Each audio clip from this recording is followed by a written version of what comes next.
Hello बच्चों, आज बताऊंगी मैं स्टोइकियोमीट्रिक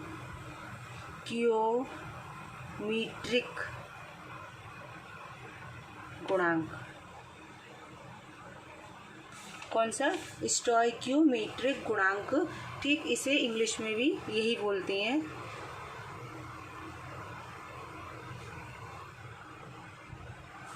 ठीक, तो ये क्या होता है? नाम से इतना टफ लग रहा है, स्टोइकियोमीट्रिक गुणांक। देखो, एक रिएक्शन में लिख रही हूँ, पहले मैं रिएक्शन समझा देती हूँ।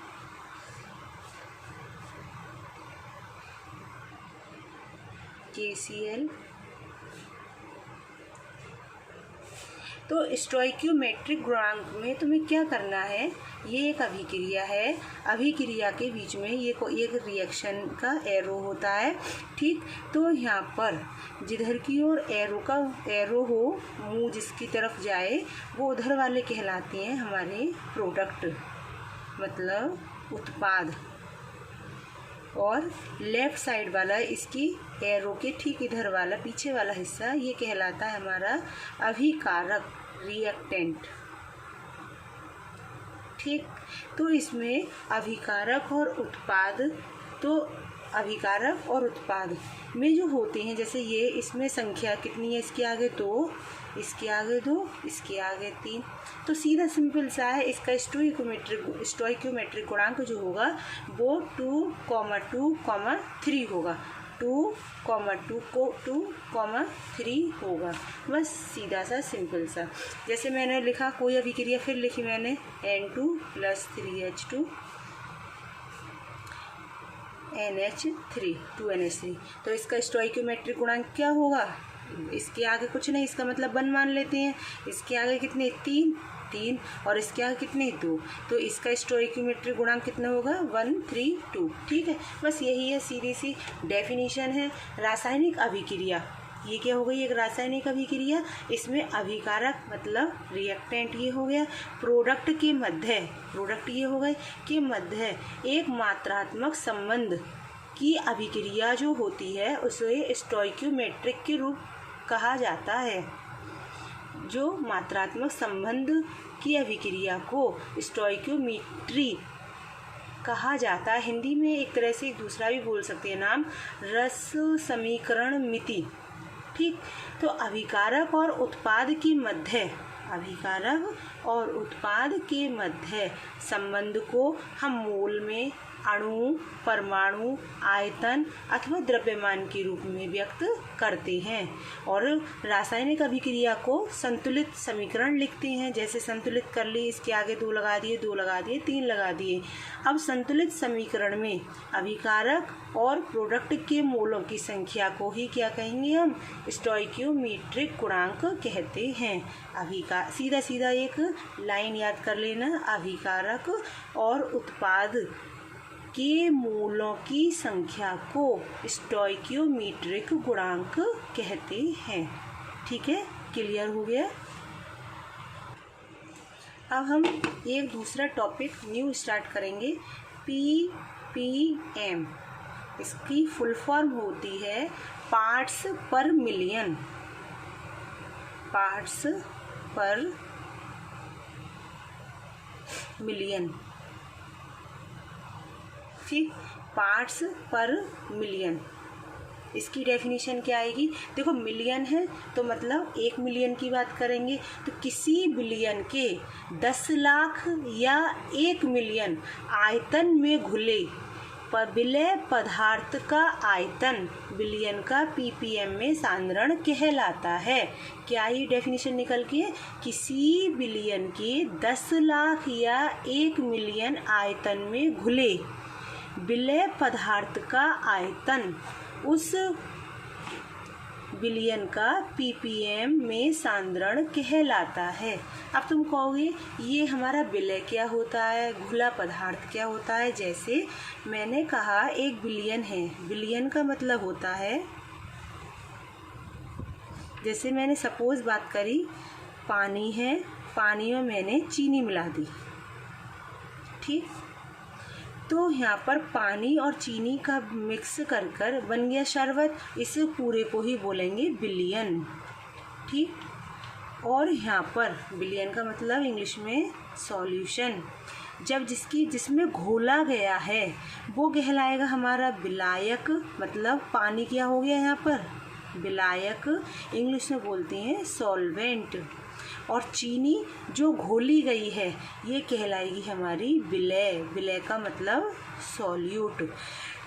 ठीक, तो क्या ये डेफिनेशन निकल कर, किसी बिलियन के 10 लाख या 1 मिलियन आयतन में घुले विलय पदार्थ का आयतन उस बिलियन का ppm में सांद्रण कहलाता है। तो देखो फॉर्मूला क्या निकल के आएगा, विलय की बिलियन में ppm में सांद्रता, विलय की बिलियन में ppm में सांद्रता। अब बताइए ppm का फुल क्या हो गई, फुल फॉर्म, p पार्ट्स पर मिलियन, मतलब 1 मिलियन में, 10 लाख में। ठीक है, तो सांद्रता क्या हो जाएगी, किसकी मात्रा है हमारी, विलय पदार्थ का आयतन, विलय का मतलब सॉल्यूट,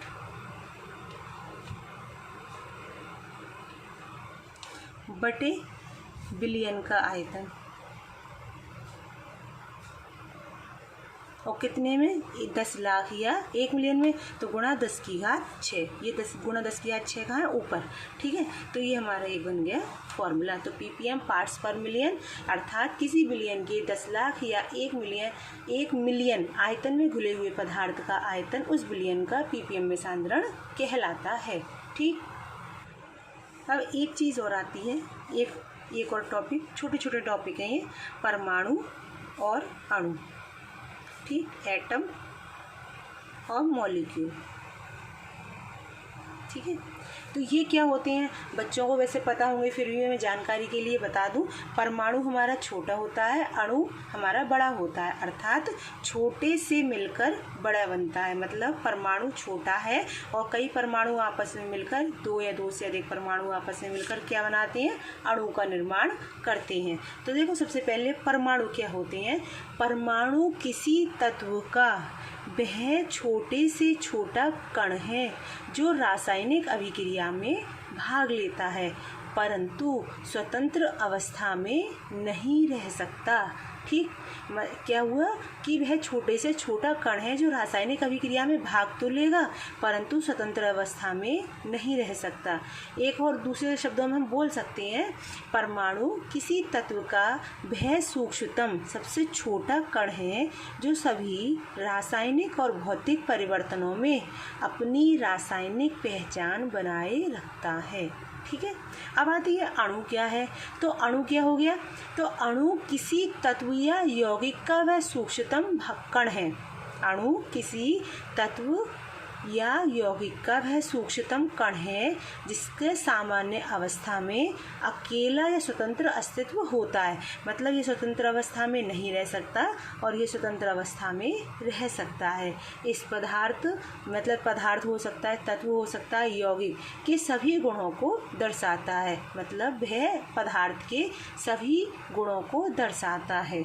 ठीक है, तो यहाँ पर परमाणु छोटे से छोटा कण है जो रासायनिक अभिक्रिया में भाग लेता है परंतु स्वतंत्र अवस्था में नहीं रह सकता। और अणु किसी तत्व या यौगिक का छोटा सूक्ष्मतम कण होता है जो सामान्य अवस्था में अकेला या स्वतंत्र अस्तित्व होता है। ठीक है, जैसे अब एक और आता है हमारा अणु सूत्र क्या होते हैं। परमाणु अणु में अंतर पता लगे, परमाणु क्या है, अणु क्या है। अब आता है हमारा अणु सूत्र, छोटी छोटी डेफिनेशंस हैं। ठीक, तो इसे बोलते हैं मॉलिक्यूलर फार्मूला, इंग्लिश में बोलते हैं मॉलिक्यूलर फार्मूला। मॉलिक्यूलर फार्मूला आणविक सूत्र, अणु सूत्र वह सूत्र है जो किसी यौगिक के अणु में उपस्थित विभिन्न तत्व के परमाणुओं की वास्तविक संख्या को व्यक्त करता है। जो किसी तत्व में उपस्थित हों उन तत्वों के परमाणुओं की वास्तविक संख्या को व्यक्त करता है। जैसे मैंने कहा हाइड्रोजन परऑक्साइड है, हाइड्रोजन परऑक्साइड।